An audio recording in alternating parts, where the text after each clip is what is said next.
Alright, and this is video 3 of week 3 where we've been discussing parameterizations, and now we're actually going to start to see some cool applications of these. And one of the interesting applications is looking at intersections of figures. So in our example that we're going to work through in this video, we have two figures and we want to visualize the intersection and find a parameterization for that. So the first one, x squared plus y squared is equal to 4. Pause and see if you can think of what that object is. Should be a cylinder, right? Because it's a circle in the xy plane of radius 2, and it extends forever in the z direction because there's no restriction on z given here. The second one, I think if you stop and pause for a second, you'll recognize that it's a plane. Okay, a plane. And so now we want to see if we can just think of how this is going to look. So if I take a cylinder, okay, so let's just see if we can draw this freehand. So I have a cylinder. Okay, and I'm not putting this on a 3D coordinate system just yet. And we have a plane coming through it. We're going to actually see the plane kind of slicing through. Okay, so let's see if we can get a parallelogram going here. Something like this.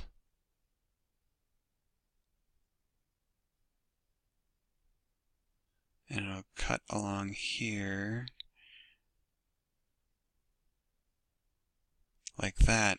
So the intersection should look something like this. And so we don't know if it's circular yet or not, so we're going to call it an ellipse of sorts. Okay, well, so if we want to find a parameterization, that could be a little tricky for us to think of, but keep in mind that if it is a parameterization of the intersection, the parameterization has to be on both surfaces. Okay, well, certainly if it is on the cylinder, right, then, well, we know that it has to obey this equation, x squared plus y squared is equal to 4. Okay, well, can't we just use cylindrical coordinates for this then, right? So we can say that from here, in our previous study of cylindrical coordinates, okay, so this is really r is equal to 2, right? Or r squared, well, r squared is equal to 4, and then r is just 2. So really, and then remembering that x is our cosine of theta, we can say that this is going to be 2 cosine of t. So t can be our variable for theta here.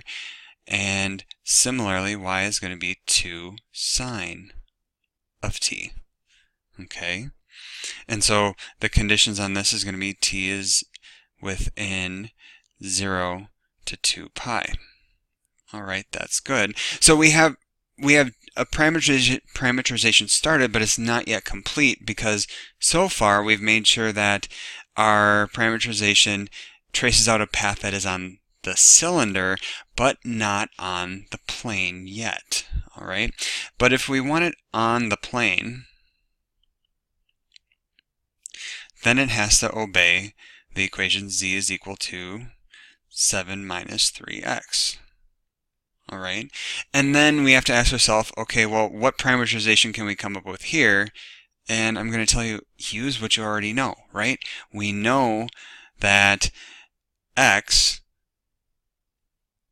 has that parameterization. So let's see what the parameterization for z will be. Z should be 7 minus, and then 6 times 3, or 3 times 2 is 6, and then cosine of t. So at the end of the day, if we wanted to parameterize the intersection,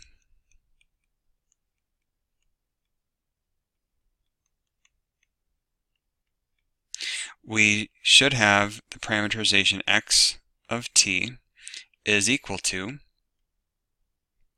all right, for the x coordinate, or the x parameterization, 2 cosine of t, y parameterization, 2 sine of t, and the z parameterization, 7 minus 6 cosine of t, and then making sure that t is in the range 0 to 2 pi. Okay, now some of you might be a little skeptical about all that. So let's see if we can verify it another way. It so happens that if you, there is a GeoGebra file for this located in the video folder, but if you want to make this on your own, you can open up GeoGebra and go into or change the view so that you're looking at 3D graphics, and then you can put in the equation x squared plus y squared is equal to 4. And actually when I did that, that didn't work for me. It just gave me this little circle here. So there is a command called cylinder, and then it pops up the commands for you to give there, and you can do you have to type in cylinder and then x squared plus y squared is equal to 4, and then for the height I think I just put in a number and then you can drag it around later on. Okay, and that'll create the cylinder. Similarly, you can put in the equation for the plane, 3x plus z is equal to 7, and so then you can actually look at this, and it's actually kind of cool, and spin it around a little bit, and you get all sorts of different views. But what you can see here is that faint outline of the intersection, and if you actually input that parameterization that we found, so 2 cosine of t, comma 2 sine of t, comma 7 minus 6 cosine of t, it actually ends up tracing out the entire intersection path and gives you a nice view in GeoGebra. Okay, so something to think about as you are doing homework or whatever if you wanted to check your answers another way. And that will be the end of this video.